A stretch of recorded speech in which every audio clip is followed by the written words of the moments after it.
Hi hello friends, cooking ಕನ್ನಡತಿ YouTube ಚಾನಲ್ಗೆ ನಿಮಗೆ ಸ್ವಾಗತ. ಇವತ್ತು ಮಟನ್ ಕೀಮಾ ಹೇಗೆ ಮಾಡೋದು ಅಂತ ನೋಡೋಣ ಬನ್ನಿ. ಇದಕ್ಕೆ ಬೇಕಾಗಿರುವಂಥ ಪದಾರ್ಥಗಳು: ಅರ್ಧ ಕೆಜಿ ಆಗುವಷ್ಟು ಮಟನ್ ಕೀಮಾ ತೊಗೊಂಡಿದ್ದೀನಿ, 2 ಮೊಟ್ಟೆ, ಸ್ವಲ್ಪ ಕೊತ್ತಂಬರಿ ಸೊಪ್ಪು, 3 ರಿಂದ 4 ಸ್ಪೂನ್ ಕಡಲೆ, ತೆಂಗಿನ ತುರಿ ಸ್ವಲ್ಪ, 10 ರಿಂದ 5 ಹಸಿಮೆಣಸಿನಕಾಯಿ ಮತ್ತು 2 ಸ್ಪೂನ್ ಧನಿಯಾ ಪೌಡರ್, ಬೆಳ್ಳುಳ್ಳಿ 1 ಗಾತ್ರದಷ್ಟು, ಚಕ್ಕೆ, ಲವಂಗ, ಮೆಣಸು, ಅರಿಶಿನ ಮತ್ತು 1 ಗಡ್ಡೆ ಅಷ್ಟು ಈರುಳ್ಳಿ ತಗೊಂಡಿದ್ದೀನಿ. ನಾನು ಫಸ್ಟ್ ಇಲ್ಲಿ ರುಬ್ಕೊಳ್ಳೋದಕ್ಕೆ ಮಟನ್ ಮತ್ತು ಮೊಟ್ಟೆ ಬಿಟ್ಟು ಎಲ್ಲ ಪದಾರ್ಥಗಳನ್ನು ಸ್ವಲ್ಪ ನೀರು ಹಾಕಿ ಮಸಾಲೆ ಗಟ್ಟಿ ಬರೋವರೆಗೂ ನಾನು ಇದನ್ನ ರುಬ್ಕೊತಾ ಇದ್ದೀನಿ. ಕೊನೆಯದಾಗಿ ಸ್ವಲ್ಪ ನೀರು ಹಾಕ್ಕೊಳ್ಳೋಣ.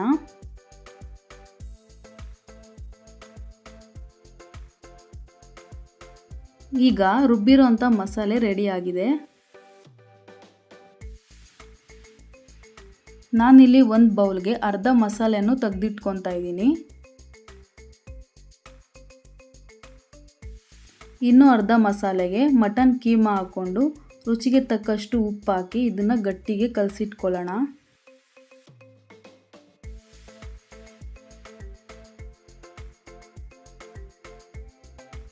ಈಗ ಆಲ್ಮೋಸ್ಟ್ ಮಸಾಲೆ ರೆಡಿಯಾಗಿದೆ.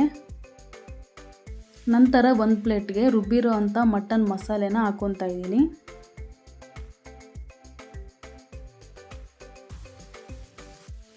ಈಗ ಒಂದು ಮೊಟ್ಟೆ ಹಾಕಿ ಇದನ್ನು ಚೆನ್ನಾಗಿ ಕಲಿಸ್ಕೋಬೇಕು.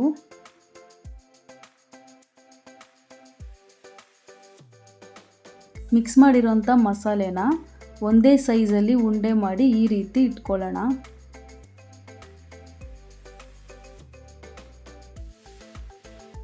ಅರ್ಧ ಕೆಜಿ ಮಟನ್ಗೆ ನಾವು 20 ರಿಂದ 25 ಉಂಡೆ ಆಗುವಷ್ಟು ಮಾಡ್ಕೊಬೋದು.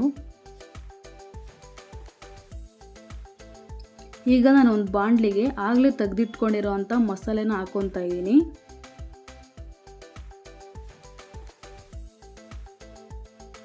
ಇದಕ್ಕೆ 2 ಲೋಟ ನೀರು. ನಿಮಗೆ ಸಾಂಬಾರು ಥರ ಬೇಕಂದರೆ ನೀರು ಜಾಸ್ತಿ ಹಾಕ್ಕೊಳ್ಳಿ, ಗ್ರೇವಿ ಥರ ಬೇಕಂದರೆ ನೀರು ಸ್ವಲ್ಪ ಕಮ್ಮಿ ಹಾಕ್ಕೊಳ್ಳಿ. ನಂತರ ಉಪ್ಪು ಹಾಕ್ಕೊಂಡು ಮಸಾಲೆನ ಚೆನ್ನಾಗಿ ಮಿಕ್ಸ್ ಮಾಡ್ಕೊಳ್ಳೋಣ. ತುಂಬ ಜನ ಮಟನ್ ಕೀಮಾ ಮಾಡೋಕ್ಕೆ ಭಯ ಪಡ್ತಾರೆ. ಯಾಕಂದರೆ ನಾವು ಮಾಡೋ ಮಿಸ್ಟೇಕ್ಸ್ ಏನು ಅಂದರೆ, ಮೊದಲನೇದು ಮಟನ್ ತಂದಿದ ತಕ್ಷಣ ತೊಳಿಬಾರ್ದು. ಎರಡನೇದು ಅರ್ಧ ಕೆಜಿ ಮಟನ್ಗೆ 1 ಮೊಟ್ಟೆ ಹಾಕ್ಕೊಬೇಕು. ನೀವೇನಾದರೂ 2 ರಿಂದ 3 ಮೊಟ್ಟೆ ಹಾಕ್ಕೊಳ್ಳೋದ್ರಿಂದ ಉಂಡೆಗಳು ಪುಡಿ ಬಿಟ್ಕೊಂಡ್ಬಿಡುತ್ತೆ. ಈಗ ಕಲಸಿಟ್ಕೊಂಡಿರೋ ಅಂಥ ಉಂಡೆನ ಮಸಾಲೆಗೆ ಬಿಡ್ತಾ ಇದ್ದೀನಿ. ಗ್ಯಾಸ್ನ ಲೋ ಫ್ಲೇಮಲ್ಲಿ ಇಟ್ಕೊಂಡು ಪ್ಲೇಟ್ ಮುಚ್ಚಿ 5 ರಿಂದ 10 ನಿಮಿಷವರೆಗೂ ಮಸಾಲೆನ ಚೆನ್ನಾಗಿ ಕುದಿಸಿದ್ರೆ ರುಚಿ ಆದಂಥ ಮಟನ್ ಕೀಮಾ ನಿಮಗೋಸ್ಕರ ರೆಡಿ. ನೋಡಿದ್ರಲ್ಲ ಫ್ರೆಂಡ್ಸ್, ಯಾವ ರೀತಿ ಮಟನ್ ಕೀಮಾ ಬಂದಿದೆ ಅಂತ. ನೀವು ಒಮ್ಮೆ ಟ್ರೈ ಮಾಡಿ ನೋಡಿ, ಹೇಗಿದೆ ಅಂತ ಕಮೆಂಟ್ ಬಾಕ್ಸಲ್ಲಿ ತಿಳಿಸಿ. ಈ ವಿಡಿಯೋ ನಿಮಗೆ ಇಷ್ಟ ಆದರೆ ಪ್ಲೀಸ್ ಲೈಕ್ ಮಾಡಿ, ಶೇರ್ ಮಾಡಿ, ಸಬ್ಸ್ಕ್ರೈಬ್ ಮಾಡಿ. ಧನ್ಯವಾದಗಳು.